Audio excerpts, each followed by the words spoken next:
ఆంధ్రప్రదేశ్లో భూముల రీసర్వే గందరగోళంగా మారి ఆంధ్రప్రదేశ్ ప్రభుత్వానికి అలాగే ముఖ్యమంత్రి చంద్రబాబు గారికి తలనొప్పిగా మారుతుంది. ఈ భూముల రీసర్వే వల్ల అక్కడ అవినీతి పంట పండుతోంది అనేటువంటి ఆరోపణలు వస్తున్నటువంటి నేపథ్యంలో ఇప్పుడు ఆంధ్రప్రదేశ్ ముఖ్యమంత్రి వర్యులు చంద్రబాబు గారు దీని మీద ఎటువంటి నిర్ణయం తీసుకోబోతున్నారనేది కీలకంగా మారబోతుంది. ఈ నేపథ్యంలోనే ఈ అంశం మీద మనం విశ్లేషణ చేసుకుందాం. ప్రస్తుతం మనతో పాటున్నారు ప్రముఖ రాజకీయ విశ్లేషకులు, ప్రముఖ సీనియర్ జర్నలిస్ట్ సిఎస్ రావు గారు. సార్తో మాట్లాడదాం.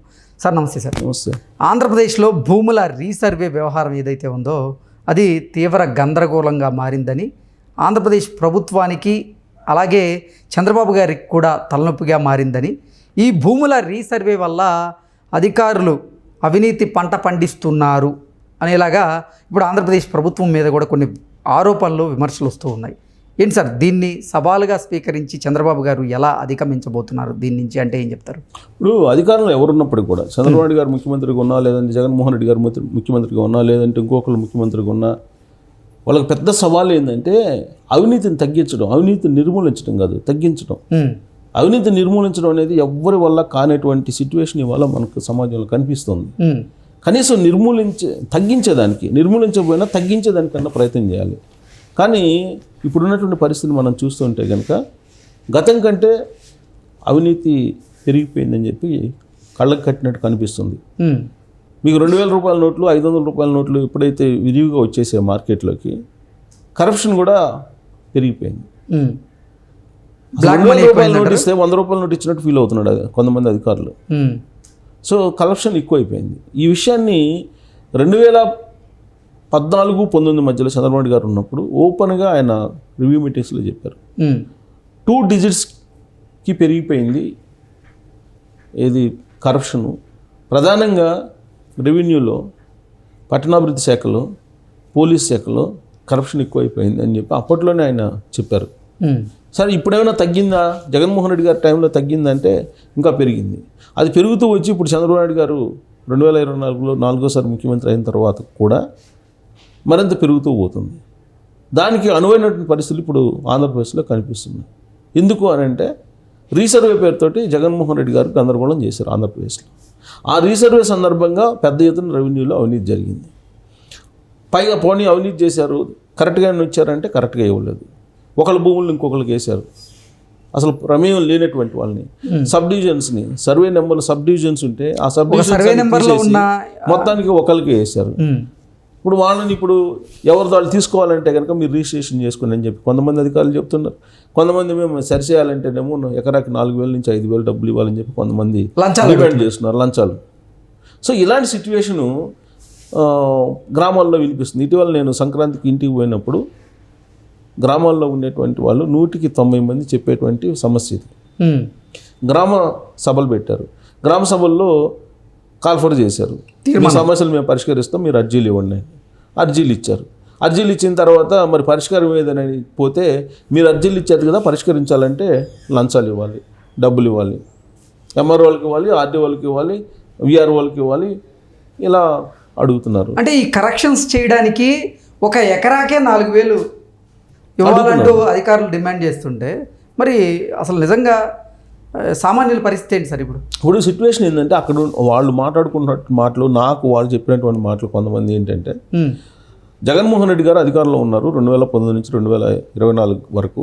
ఆయన ల్యాండ్ టైటిలింగ్ యాక్ట్ అనేది తీసుకొచ్చారు. ఆ ల్యాండ్ టైటిలింగ్ యాక్ట్ రావడంతో పాటు భూముల రీసర్వే అని చెప్పేసి సర్వేలే చేయకుండా ఒక రూమ్లో కూర్చొని వాళ్ళు ఇష్టానుసారంగా రికార్డులు తయారు చేసి జగన్మోహన్ రెడ్డి గారి బొమ్మతోటి పాస్ పుస్తకాలు ఇచ్చారు.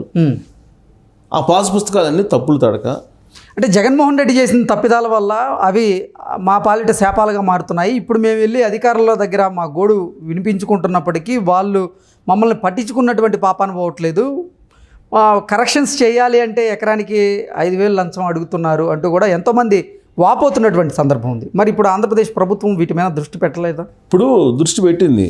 ఇప్పుడు అదే చంద్రబాబు గారు ఈ మధ్యకాలంలో కూడా అన్నారు, తవ్వే కొద్దీ అసలు ఇన్ని అక్రమాలు ఉన్నాయి, ఎంత అవినీతి ఉందో అర్థం కావట్లేదని చెప్పి. ఇవాళ ల్యాండ్ టైటిలింగ్ యాక్ట్ దాని దుష్పరిణామాలను కనుక మనం తీసుకుంటే కనుక అసలు దాన్ని సరిచేసే అవకాశం ఉంది అని అంటే 190 మంది తప్పులు ఇచ్చారు. జగన్మోహన్ రెడ్డి బొమ్మతో ఇచ్చినటువంటి పాస్బుక్లో అన్ని తప్పులే. ఒకరి భూములు ఇంకొకరికి గీసేశారు. వాటిని సరిచేయాలంటే మళ్ళీ ఎంఆర్ఓ ఆఫీస్కి వెళ్ళాలి, విఆర్ఓ సహకరించాలి.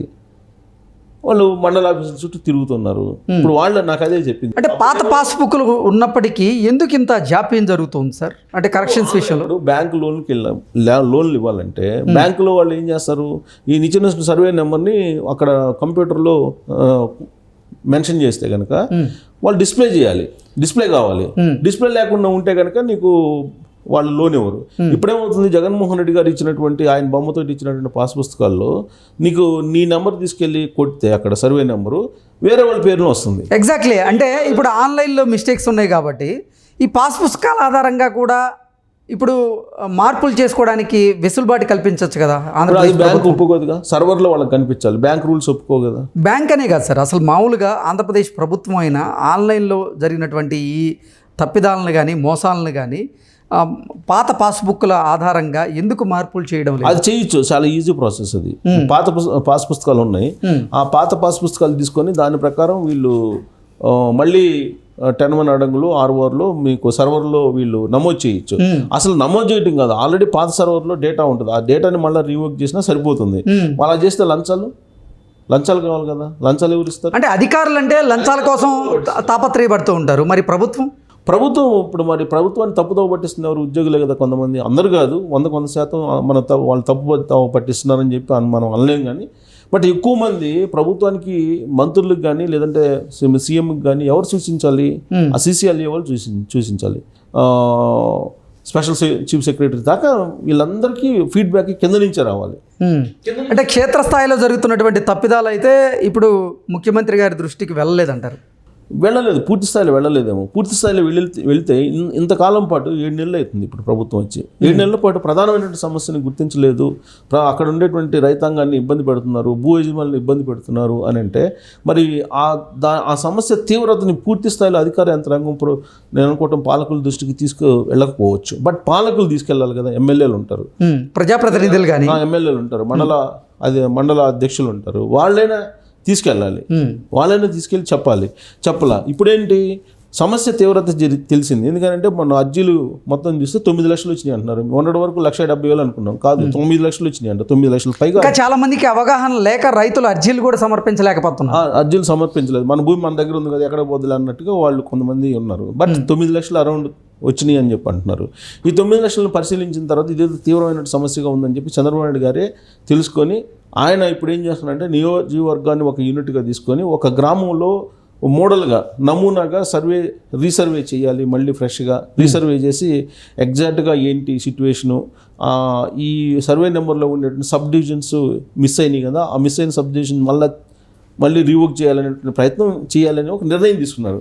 అంటే గతంలో జగన్మోహన్ రెడ్డి ముఖ్యమంత్రిగా ఉన్న సమయంలో చేసినటువంటి ఈ భూముల రీసర్వేని రద్దు చేస్తారా? ఆల్రెడీ ల్యాండ్ టైటిలింగ్ యాక్ట్ రద్దు చేశారు. బట్ ఆయన చేసినట్టు రీసెంట్ అసలు సర్వే చేయలేదు కదా, వాళ్ళు సర్వే చేయకుండా కూర్చొని ఇప్పుడు ఎక్కడ దాకా ఎందుకు, ఇప్పుడు మాదే ఉంది భూమి మా ఊర్లో ఉన్నప్పుడు అది సర్వే రాళ్ళు వేశారు. ఎవరిని అడిగేశారు సర్వే రాళ్ళు? ఇప్పుడు మీ భూమి మీద ఒక సమస్య వచ్చింది, మీ సమస్య వచ్చినప్పుడు వీఆర్ఓకి అక్కడ అప్లై చేసుకుంటావు. సర్వే చేసేటప్పుడు సరిహద్దుల్లో ఉండేటువంటి అందరినీ పిలవాలి, నలుగురిని పిలిచి నువ్వు సర్వే చేసి సర్వే రాళ్ళు వేయాలి. అసలు ఎవరిని పిలవకుండా ఎవరొకరిని అక్కడ వైఎస్ఆర్ కాంగ్రెస్ పార్టీ లీడర్ని తీసుకెళ్ళి ఎక్కడ పడితే అక్కడ రాళ్ళు బాతిచ్చారు, రోడ్లో కూడా బాతారు మా దగ్గర. సో ఇలాంటి సిచ్యువేషన్ అంత లెక్క ఉంది. సో కాబట్టి అందుకే ఇప్పుడు చంద్రబాబు నాయుడు గారు ఏంటంటే ఈ సరిహద్దుల్లో ఉండే రైతులు కూడా అందరినీ పిలిచి రీసర్వే చేసి ఒక గ్రామాన్ని నియోజకవర్గాన్ని యూనిట్గా తీసుకొని దాంట్లో ఒక గ్రామాన్ని తీసుకొని రీసర్వే చేసి చూద్దామని చెప్పి ఏదో ప్రయత్నం చేయాలని చెప్పి అనుకుంటున్నారు. దానికంటే ఈజీ మెథడ్ ఏంటంటే ఇందాక మనం ప్రస్తావించుకున్నట్టు పాత పాస్ పుస్తకాలు ఉన్నాయి కదా, వాటిని బేస్ చేసుకొని అవి ఒకటి ఆన్లైన్లో మళ్ళీ రీవర్క్ చేస్తే బెటర్, అది ఒక ఆప్షను. ఇన్ కేసు అప్పటికి కూడా కొన్ని ప్రాబ్లమ్స్ ఉంటే అప్పుడు స్పెసిఫిక్ ప్రాబ్లమ్స్ మీద ఏదైనా ఉంటే అప్పుడు రీసర్వే చేసి వాళ్ళ సమస్యను పరిష్కరించవచ్చు. అటు కాకుండా మళ్ళీ రీసర్వే చేయాలి మొత్తం అని అంటే మాత్రం మళ్ళీ ఆ రోజున జగన్మోహన్ రెడ్డి గారికి ఎంత చెడ్డ పేరు వచ్చిందో మళ్ళీ ఈ ప్రభుత్వానికి కూడా అంత చెడ్డ పేరు వచ్చే అవకాశం ఉంది. ఎందుకు వస్తుందని అంటే చెడ్డ పేరు, లంచాలు లేకుండా పనిచేయలేని పరిస్థితి ఉంది. 199 మంది లంచాలు తీసుకుంటున్నటువంటి పరిస్థితి. లంచం లేకుండా రెవెన్యూ అధికారులు పనిచేయట్లా. ఆ రెవెన్యూలో అత్యంత కరప్షన్ డిపార్ట్మెంట్ ఏదైనా ఉందంటే అదే ప్రభుత్వంలో ఉండేటువంటి అత్యంత కరప్టెడ్ డిపార్ట్మెంట్ ఏదంటే రెవెన్యూ డిపార్ట్మెంట్. ఇది సర్వత్రా అందరికీ తెలిసినటువంటి అంశమే. కాబట్టి దీన్ని సున్నితంగా పరిష్కరించకపోతే ప్రభుత్వం ఇన్ని అభివృద్ధి కార్యక్రమాలు చేసినా ఎంత చేసినా ఖచ్చితంగా ఇలాంటి ఆరోపణలు, ఇలాంటి కొన్ని అభ్యంతరాలని వినాల్సి వస్తుంది ప్రభుత్వం. Okay sir, thank you so much. Thank you.